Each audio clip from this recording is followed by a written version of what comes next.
Salam sejahtera buat kita semua. Perkenalkan, kami dari kelompok 2 akan mempresentasikan hasil diskusi kami yang berjudul Integrasi Ginjal dan Organ Lain dan Keseimbangan Elektrolit Tubuh.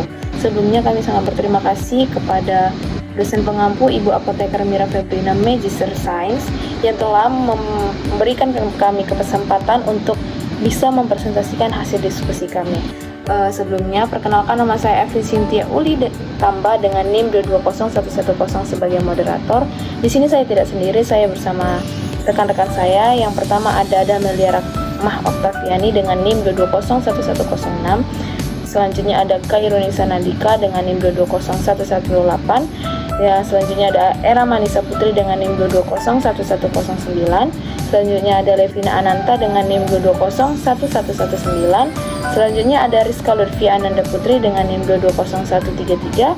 Selanjutnya ada Muhammad Yusuf Hanafia dengan NIM 22011123. Dan yang terakhir ada Robi Febrian dengan NIM 220134. Baik, yang pertama ada definisi integrasi, di mana integrasi ini menurut bahasa artinya itu adalah kesempurnaan ataupun keseluruhan. Sedangkan secara istilah, integrasi ini merupakan suatu sistem yang mengalami pembauran hingga menjadi kesatuan yang utuh. Nah, tujuan dari terbentuknya integrasi antar organ itu ya agar tercapainya keseimbangan di dalam tubuh. Anatomi dan fisiologi ginjal. A. Anatomi ginjal. Terletak di sepanjang dinding otot bagian belakang, otot posterior rongga perut. Bentuk ginjal menyerupai kacang yang berukuran sekepalan tangan. Ginjal berwarna merah tua, panjangnya sekitar 12,5 cm. Setiap ginjal memiliki berat antara 125 sampai 175 gram pada laki-laki dan 115 sampai 155 gram pada perempuan. Ginjal dilengkapi dengan sepasang ureter, sebuah kandung kemih, dan uretra yang membawa urin keluar. Umum, ginjal terbagi menjadi 3 bagian sebagai berikut. Yang pertama itu ada korteks, bagian terluar, pelindung dan pembungkus ginjal. Yang kedua itu ada medula. Medula berbentuk segitiga sehingga sering disebut medula piramida. Di dalam medula terdapat nefron yang terdiri dari kapsul Bowman, glomerulus, tubulus proksimal, lengkungan Henle, tubulus distal, dan terakhir itu tubulus collectivus. Yang ketiga itu pelipis renal. Pelipis adalah ruang berbentuk corong di bagian paling dalam dari ginjal. Ini berfungsi sebagai jalur untuk cairan dalam perjalanan ke kandung kemih. Baik, nama saya Era Manisa Putri dengan NIM 22011009. Di sini saya akan menjelaskan fungsi dari ginjal. Di antaranya yaitu yang pertama, mengatur keseimbangan volume air, di mana fungsi dari organ ginjal adalah mengendalikan keseimbangan cairan tubuh. Ginjal akan memastikan seluruh jaringan pada tubuh menerima cukup air, mencukupi cairan pada jaringan tubuh sehingga berguna untuk mendukung seluruh jaringan tersebut dapat bekerja dengan baik dan optimal. Kemudian yang kedua yaitu mengatur keseimbangan osmotis. Nah, ginjal akan menjaga tekanan osmotis dengan cara mengatur keseimbangan garam-garam di dalam tubuh. Jika suatu kadar garam di dalam tubuh itu tinggi, maka ginjal akan mensekresikan garam berlebih tersebut. Begitu pula jika keadaan sebaliknya. Nah, yang ketiga yaitu mengatur keseimbangan asam basa cairan tubuh. Salah satu fungsi ginjal adalah memastikan bahwa asam basa ataupun pH darah tetap stabil, yaitu sekitar 7,35 sampai 7,45. Pasalnya, menjaga keseimbangan asam basa sangat penting bagi tubuh agar proses metabolisme dapat berlangsung dengan baik. Nah, yang keempat yaitu mengatur keseimbangan ion plasma. Sekian dari saya, akan dilanjutkan oleh pemateri selanjutnya. Terima kasih. Baik, saya sebagai pemateri ke-6 akan melanjutkan materi dari pemateri sebelumnya mengenai fungsi dari ginjal.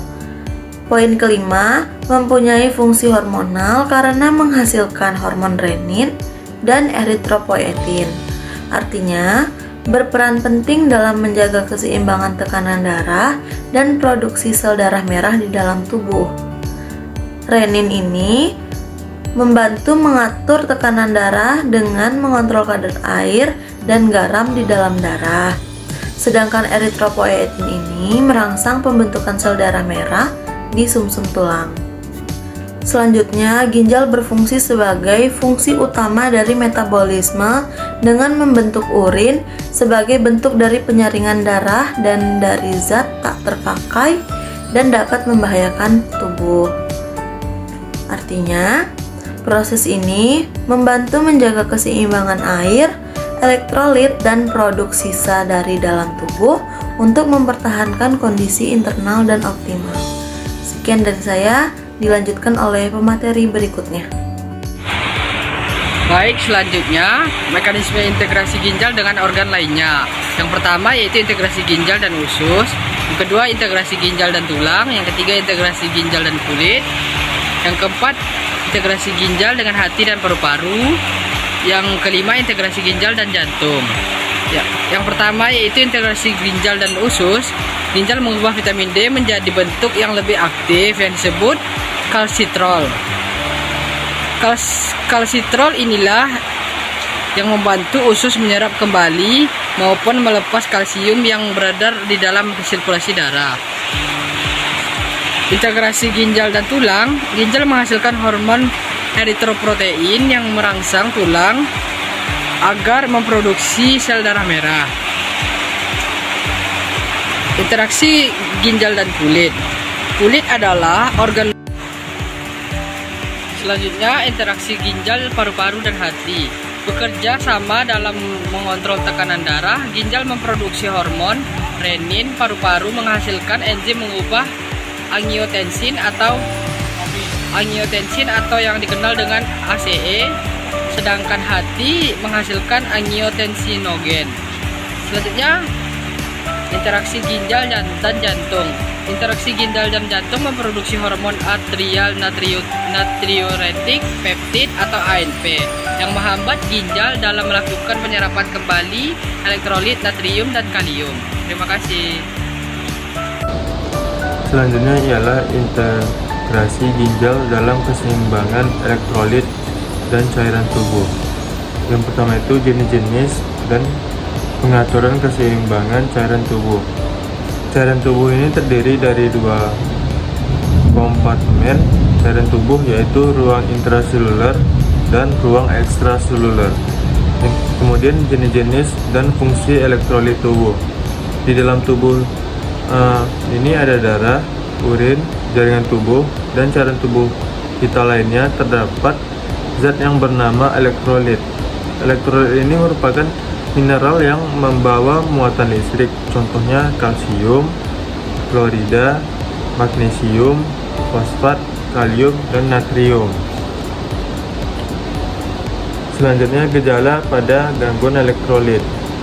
Yang pertama itu lemas, mual, muntah, kejang, sakit kepala, detak jantung cepat, dan penurunan kesadaran. Selanjutnya yaitu kesimpulan.